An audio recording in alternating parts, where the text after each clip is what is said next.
يوما. Assalamualaikum warahmatullahi wabarakatuh. Waalaikumsalam warahmatullahi wabarakatuh. Alhamdulillah rabbil alamin wassalatu wassalamu ala asyrafil anbiya mursalin wa ala alihi washabihi ajmain wa ba'du. Sobat Desantri, alhamdulillah malam ini kita bisa menyapa sahabat-sahabat Desantri. Saya agak kikuk ini karena biasanya yang jadi moderatornya sekarang jadi kameramen karena salah satu anggota kita sekarang tidak punya tugas lain di Jawa, sehingga kita doakan mudah-mudahan beliau sehat selalu, yaitu Bapak Taufik, dan panjang umurnya, lancar rezekinya. Alhamdulillah malam ini kita kedatangan teman-teman. Ini kalau ini udah mungkin teman-teman udah tahu kan siapa? Bang Rahman. Nah, ini yang belum pernah masuk. Perkenalin dulu, Pan. Siapa, Pan? Perkenalkan, nama saya Fandi Dari Sampit. Sampit. Jadi dari Sampit, Afandi mondok ke Pondok Pesantren Entrepreneur Darul Rodoh. Terus berikutnya, perkenalkan, nama saya Hidayat dari Pembuang Hulu. Pembuang Hulu 1 apa Pembuang Hulu 2? Pembuang Hulu 2, Ustaz. Pembuang Hulu 2. Karena saya sedikit banyak cukup mengerti tentang wilayah-wilayah Pembuang ya. Karena sering ke sana juga ya. Oke, mungkin teman-teman kemarin kan agak mungkin kalian diskusi atau apa, kemudian ada yang mau ditanyakan. Mungkin kita mulai dari yang paling sepuh dulu aja. Bang Dayat. Gini, Ustaz. Di dalam hadis kan itu memilih perempuan atau memilih memilih pasangan atau menikahi perempuan itu ada 4 hal kan, Ustaz. Yang pertama itu karena rupa, terus yang kedua kaya, terus yang ketiga garis keturunan, dan yang keempat karena agamanya. Iya. Nah, terus yang saya pertanyakan ini ibaratnya gini, Ustaz. Itu cuma satu saja yang dipilih daripada 4 itu. Dari 4 itu. Ya, ibaratnya gini. Saya cuma memilih kaya. Nah, jadi motif sampean menikahi perempuan itu karena hartanya? Ya, karena ingin memiliki, apa karena ingin mendompleng, apa karena ingin hidup nyaman? Ya udah, aja gitu. Pengen dakwah, Ustaz. Oh, pengen dakwah. Pengen dakwah. Jadi hartanya itu mau dikuras untuk digunakan di jalan Allah gitu ya. Oke, boleh saja, cuman begini ya, ada resiko, ada konsekuensi. Orang yang ingin atau orang yang menikah dengan perempuan kaya, maka konsekuensinya itu ada 5.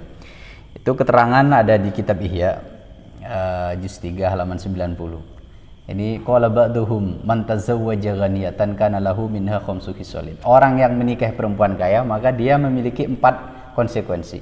Pertama apa? Mughalatus shadaq. Maka maharnya itu mahal. Maharnya mesti tinggi ya kalau namanya orang kaya. Lebih-lebih di sebagian tempat kan bisa istilah lamaran atau seserahan dan sebagainya, itunya mahal. Itu konsekuensi pertama. Boleh saja kita berani, tapi juga harus wani piro kan mau ngasihnya ke orang.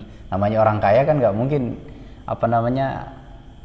resepsinya, akadnya itu sederhana. Pastinya undangan yang disebar pun juga banyak. Yang diundang tamu-tamu besar. Tamu-tamu besar, pastinya konsumsinya pun, makanannya pun mesti enak juga. Itu konsekuensi pertama. Nomor 2 apa? Nomor 2 itu adalah wataswifuz zifaf, atau orang bacanya zafaf atau ada yang baca zifaf. Zifaf itu begini, hak sampean untuk tidur dengan istrinya itu ditangguhkan. Malam ini akad, tapi keluarga perempuan bilang nih, ini belum bisa tidur karena mungkin masih ada acara apa. Ini belum bisa. Coba sampean bayangkan, kan kalau saya dan sampean ini kan menikah itu karena nafsu aja aslinya, agar nafsu kita tersalurkan dengan benar, kemudian kita menikah. Nah, kalau kita menikah dengan orang kaya, itunya pun diatur sama orang kaya. Ya nggak bisa apa-apa, harus ngikutin. Kalau kita lepas udah sah, kita memang ada motif di balik itu ingin menikahi dia, ya kita harus ngikutin. Itu taswidus sifafnya aja dia. Artinya kita itu cukup dikendalikan sama orang kaya kalau kita menikah dengan orang kaya. Ghaniyatan, ya nggak apa-apa kalau memang maunya seperti itu. Nomor 2. Nomor 3 itu wafutul khidmat. Futul khidmah itu sampean nggak dilayani, karena dia anak orang kaya kan biasa dilayani. Jadi sampean buat teh, ya food itu maksudnya kelewat, dia juga nanti terlewatkan dari dia melayani sampean. Yang dia biasa dilayani oleh orang lain karena dia kaya kan, apa-apa nyuruh, apa-apa artinya ekonomi cukup. Kan gampang lah, artinya nggak biasa hidup susah. Kalau saya dan sampean kan, kalau saya dan sampean berangkat ke sawah, maka dia sebelum kita berangkat ke sawah, maka dia masak di belakang. Masak, pas kita mau berangkat kita dikasih. Dan sebagainya kan gitu kan, pekerjaan rumah tangga. Nah, kita akan kehilangan itu kalau menikah dengan perempuan kaya. Terus apalagi nomor 4, wa kasratun nafaqah. Biaya hidupnya tinggi. Pasti mereka skincare mungkin dari segi apa istilah sekarang, fashionable, pakaiannya mestinya nggak murah-murah kan. Itu udah terbentuk seperti itu. Apakah itu salah? Ya nggak salah, cuman kalau memang mau menikah dengan orang kaya, nah itu konsekuensinya. Namanya orang kaya memang hidupnya seperti itu, kita mau apa? Seperti itu ya. Biaya hidup mesti mahal. Itu baru make up aja, kendaraannya mungkin, rumahnya. Tapi yang pasti minum aqua air darah ini mesti mau, karena ini enak banget. Walaupun orang kaya minum air mineral pesantren darah mesti nyaman aja, enak gitu. Itu nomor 3. Nomor 4. Nomor 5 ya, wa idza arada talaqaha lam yaqdir. Ketika dia melakukan sesuatu yang bikin sampean kesel banget sampai ingin mentelak, sampean lam yaqdir, tak punya kemampuan. Sampean banyak hutang budi, rokok sampean dia yang beliin, baju sampean dia yang beliin, apa-apa dia yang beliin, dan seterusnya. Sampean punya hutang budi, tak punya kemampuan untuk melakukan itu. Tapi di sini dijelaskan kenapa dia tak mampu, khaufan ala zahabi maliha. Karena motif sampean menikahi dia karena hartanya. Sehingga sampean mikir-mikir nih, kalau walaupun dia judes atau melakukan hal yang bikin sampean kesel sampai ingin mentolaknya, sampean mikir-mikir, sampean tidak punya kemampuan. Soalnya kalau telak dengan dia, maka sampean akan kehilangan fasilitas yang dia berikan. Khaufan ala zahabi maliha. Takut itu. Miskin lagi berarti. Miskin lagi. Wal fakiratu bi khilafi dzalika, sedangkan perempuan yang sederhana, kalau di sini istilahnya fakir, itu bi khilafi dzalika, kebalikan dari yang 5 tadi itu. Berarti mahar dan maharnya murah, kemudian kita tidak diatur-atur, kemudian dia melayani, kemudian kehidupan sehari-harinya cukuplah. Buka bengkel mungkin, martabak kebab kan ya, kebab, dan jualan pulsa juga, cukup. Karena kalau mau beli yang mahal, udahlah Mas Fandi, nggak usah yang mahal-mahal, saya cukup bahagia dengan makan ini asalkan sepiring berdua, cukup. Daya cukup, mesti ada jatahnya. Itu konsekuensi atau risiko ingin menikahi wanita kaya. Tapi ini bukan salah ya, tapi resikonya, konsekuensinya, oke, kalau berani, oke ya ini. Kalau sampean berani, ini bukan berarti salah mereka, karena memang kehidupan orang kan beda-beda, latar belakang orang beda-beda, seperti itu. Silakan aja dipikirin dulu kalau memang ada yang mau ditarget, yang perempuan ghaniyatan, perempuan yang kaya. Oke. Saya kira itu. Ada lagi? Ada yang mau saya tanyakan, Ustaz? Kalau dari keempat hal tersebut, dari kekayaan, rupa, nasab, dan agama, mungkin ulun akan lebih memilih wanita yang cantik. Wanita yang cantik. Yang cantik. Alasannya cuma satu gitu ya? Gih. Kalau Bang Dayat tadi karena kekayaannya, terus Bang Rahman karena kecerdasannya. Juga ada konsekuensinya juga. Ini sini ada sih. Walaupun memang disunnahkan mencari perempuan kaya. Itu ada di kitab Al-Bajuri. Juz berapa ini? Juz 2 kalau nggak salah halaman 100. Yustahabbu ayyatazawwaja jamilatan urfan indal al-alama Romli. Disunnahkan menikahi perempuan cantik tapi urfan. Apa ya? Urfan itu urufnya wah itu cantik gitu. Itu cantik. Tapi begini ya, cantik ya, jangan terlalu cantik. Cantik aja. Kalau yang terlalu cantik maka wala yatazawwaju bari'atal jamal li anna tasu alaihi bi jamaliha. Biasanya kalau perempuan yang terlalu cantik, maka dia tazhu. Tazhu itu bahasa Jawanya itu ngelama. Ngelama itu ya sembarangan lah sama suaminya itu. Bi jamaliha karena dia cantik. Ini cuman penafsiran saya aja, bisa saya salah, bisa enggak. Kalau salah dikoreksi. Ini sepaham saya, lafadz ini mungkin gini maksudnya. Oh, saya cantik, walaupun saya bisa aja cari lagi. Kan banget cantiknya. Kalau saya pisah banyak aja yang mau sama saya. Sehingga dia punya persepsi yang berbeda ya, sembarang aja. Nah, suami kumis masih tipis-tipis. Terus maksudnya, pokoknya intinya gitu. Kalau yang terlalu yang terlalu cantik. Terlalu cantik. Terus apalagi? Wa tamtabdu ilaiha al-ayunu ghaliban. Biasanya perempuan cantik itu mengundang pandangan laki-laki lain. Kok bisa istri Bang Dayat atau istri Bang Rahman, istri dia cantik, jangan-jangan kayak guna-guna. Terus setiap lewat semuanya, lewat di jalan mungkin, itu siapa? Istrinya Bang Rahman. Wah, tungguin aja pulang ini lewat. Kalau terlalu cantik. Tapi di sini juga dijelaskan itu au bihasabi tab'ihi indal alama az-ziyadi. Ya menikahlah dengan perempuan yang seukuran dengan kita. Kan yang tahu kita kan. Artinya gini, kalau kita punya duit 5.000 ya berarti beli jajan. Kalau punya 10.000 mungkin beli di atasnya harga.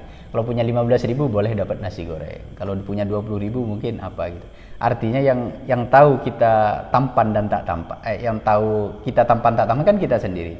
Sehingga jangan target perempuan yang terlalu cantik itu. Iya, sadar diri gitu. Harus sadar diri gitu. Kalau terlalu cantik nanti resikonya seperti tadi itu. Kalau cantik tak apa karena cantik. Cuman begini, emang di hadis itu di Bulughul Maram itu cantik, karena kaya, karena garis keturunan, dan terakhir karena agama. Maka karena agamanya itu yang harus dipegang, maka kalian akan beruntung. Itu bunyi hadis, bunyi terjemahnya hadis yang gitu. Karena alasan agama itu adalah alasan yang paling mendasar, alasan yang paling kuat untuk untuk melakukan apa saja, termasuk menikah gitu. Saya kira itu. Ada lagi kan? Ada kan? Ini saya setelah amati di lapangan, ternyata lebih gampang mencari pacar daripada istri. Kok bisa gitu ya, Ustaz? Maksudnya kok bisa kayak lebih mudah mencari dekat dengan perempuan ajnabiyah atau perempuan yang bukan mahram gitu ya, daripada kayak susah banget nyari, kalau buat halal itu susah gitu ya. Mungkin jawaban sederhananya gini, saya juga sering bilang ke teman-teman, karena kalau untuk cari pacar itu Allah tidak terlibat di dalamnya. Kalau orang pacaran itu takdir, bukan takdir, itu sampean yang milih untuk bermaksiat. Tapi kalau mau menikah nggak bisa, kalau itu bukan jodohnya nggak jadi, apapun alasannya. Kita harus percaya walaupun orang sedunia ini tak setuju, kalau Allah bilang jodoh jadi. Tapi orang sedunia ini setuju, tapi Allah bilang bukan, ya tak jadi juga. Jadi itu Allah tidak terlibat, sehingga lebih mudah. Namanya juga main-main kan. Jadi kalau untuk mencari yang serius, bukan hanya itu menurut saya. Kan ada lagu, kalau nyari yang halal saja susah, kalau nyari yang haram aja susah, apalagi yang halal. Bang Roma Irama gitu.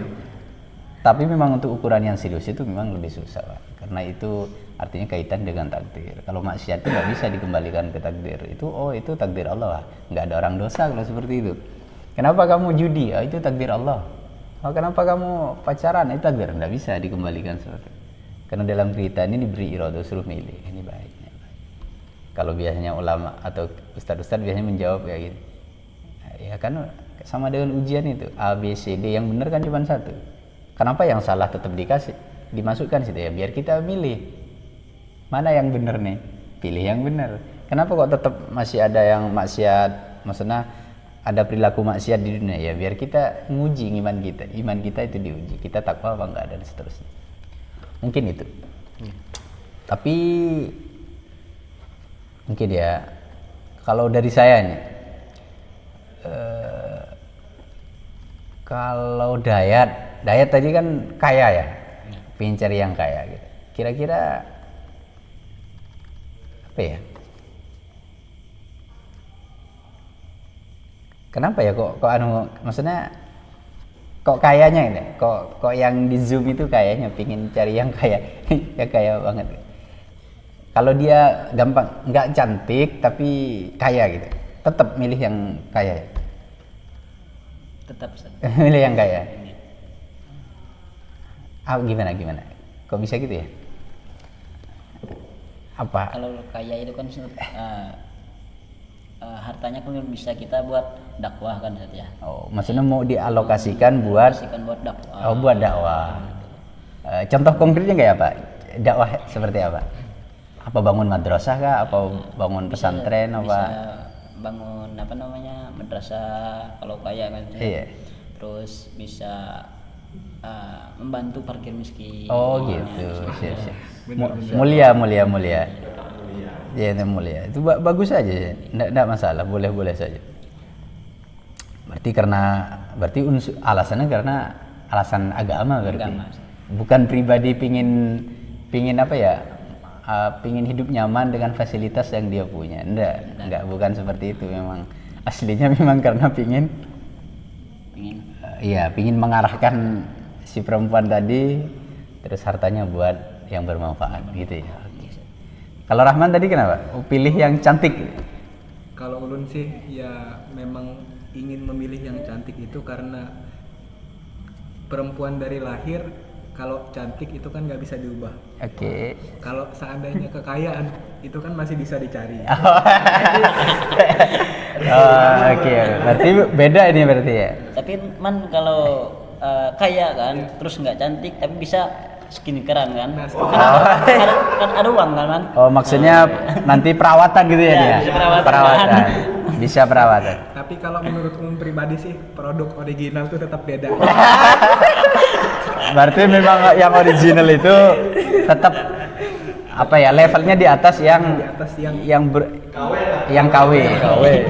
Oke. Yang diusahakan. Oke, boleh lah. Memang kamu nggak tertarik kepada ingin yang kaya gitu? Sebenarnya ulun tertarik, tetapi salah satu alasannya ya bapak ulun pertama sudah punya penginapan. Bengkel ada juga. Ada penginapan, ada bengkel. Bengkel ada. Rumah ada. Rumah ada sudah. Artinya sampean sudah kaya gitu ya? Ulun ya merasa sudah kaya lah. Oh iya.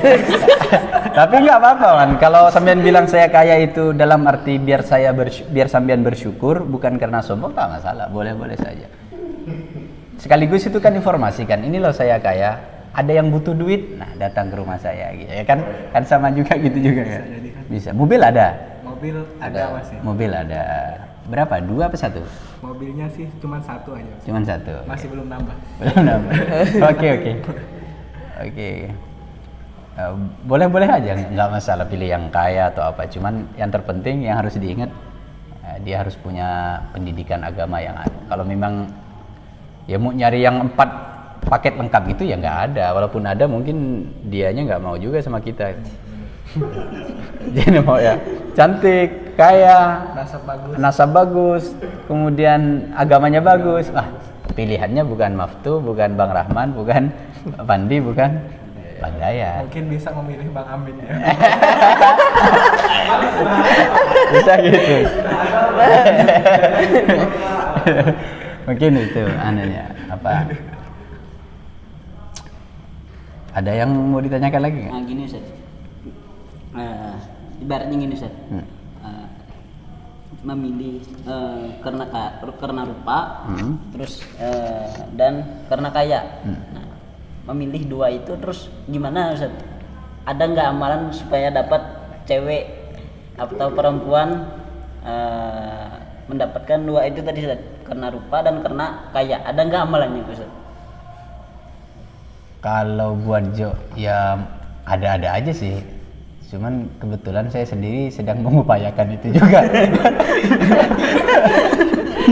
Saya sendiri memang ya enggak sih. Artinya memang gini loh ya. Kata dauhnya guru saya dalam doa Rabbana atina fid dunya hasanah fil akhirati hasanah. Maksud dunia hasanah itu diantaranya adalah perempuan. Karena dunia itu mataun wa khairu mata'i almar'atu ya Allah almar'atu tu'inu zauji apa ya lupa saya almar'atu tu'inu zaujaha alal akhirah kalau nggak salah. Artinya perempuan itu masuk dunia di antara perempuan itu kan dunia bagian dari dunia. Jadi doa dalam Rabbana atina fid dunya hasanah itu. Jadi menurut saya boleh-boleh aja punya niatan seperti itu. Cuman kalau saya pribadi kalau niat pingin jadi pasangan itu paling mudah-mudahan solehah dohiron batinan gitu aja. Karena menurut saya kekayaan itu tidak menjamin kita hidup nyaman, cantik pun tidak menjamin kita hidup nyaman. Karena definisi dari perempuan solehah itu adalah idza nadortaha saratka. Kalau sampean lihat dia sejuk itu kan bukan karena cantik kan, bisa jadi dia biasa tidak terlalu cantik, cuman apa ya wajahnya mungkin sering basah karena wudu, terus sehingga nanti terpancar cahaya, sering senyum ke sampean walaupun dalam keadaan sampean capek, nanti kan sarot dia sampean seneng. Wa idza amartaha atau atska atau idza amartaha atau atska. Kalau sampean suruh dia taat, sami'na wa ta'ana, tidak membangkang.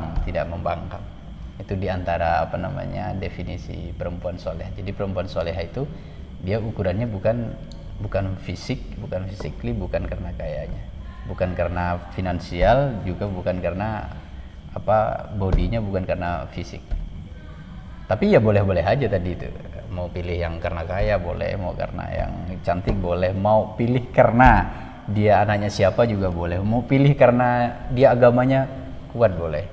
Karena mungkin agamanya kuat, hafal Al-Quran, terus baca kitabnya bagus, prinsipnya kuat, komitmennya tebal, boleh-boleh aja. Walaupun dia bukan anaknya siapa-siapa, walaupun dia nggak cantik, walaupun dia nggak kaya, kita boleh-boleh aja.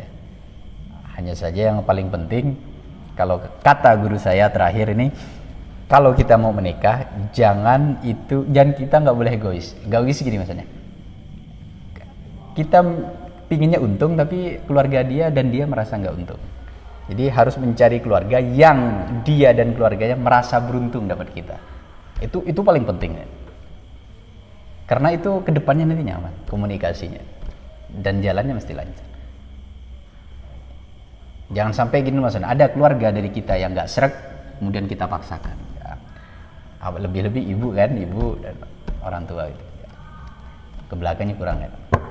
Baiknya kan soalnya kalau sudah parah, ya seneng banget tuh biasanya nggak peduli nasihat orang tua, ya gitu.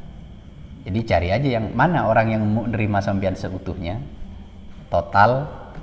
Nah, gitu. Ibunya, keluarganya merasa beruntung dapat Bang Dayat, terus si perempuan merasa beruntung dapatnya, itu berarti. Kalau komplit 4 tadi itu mungkin agak susah. Agak susahnya mungkin karena kitanya kan kita pasang standar tuh, sedangkan kita sendiri bukan standar. Kita sendiri nggak standar. Nah, kita pasang standar sama dengan kita pasang tarif. Semuanya anggaplah kita punya mobil travel, tapi mobil kita kecil, kemudian ya tidak bagus, tidak dirawat gitu. Kemudian kita perjalanan kemana pasang tarif yang tinggi, ya juga nggak ada orang yang mau ikut. Sadar diri lah, gampang gitu. Sadar diri lah. Iya, sadar diri lah. Mungkin itu aja, mungkin nanti dikumpulin aja mungkin hasil ngobrol dengan teman-teman, nanti kita kumpul-kumpul lagi kayak gini. Sekali lagi, ini Sobat Santri, kita niat belajar. Kalau ada yang salah silahkan dikoreksi, kalau bacaan saya salah silahkan dikoreksi. Kita memang niatnya belajar. Kita ini siap terbuka, kalau dikoreksi kurang silahkan aja. Karena memang niat kita belajar, dan mau nunggu kita hebat, pinter. Nah, ya kalau kita ditakdir pinter, artinya Kalau terus nggak pintar akhirnya terus tidak bisa apa ya, tidak mengambil bagian dalam kebaikan gitu. Nah, niatan kita niatnya ini adalah berbagi informasi, bukan ilmu pengetahuan. Kalau ilmu pengetahuan itu mungkin kiai atau orang hebat lah. Kita ini cuman ingin berbagi informasi terkait apa yang kita yakini benar gitu. Apa yang kita yakini benar. Walaupun kita yakini benar, tapi sobat santri boleh bilang saya tidak cocok dan itu salah. Silakan, boleh aja, boleh aja. Karena kita seperti saya bilang tadi, kita niatnya di sini belajar. Dan jangan lupa sobat-sobat santri, air mineral pesantren darah itu enak banget. Coba silakan minum ya kalau.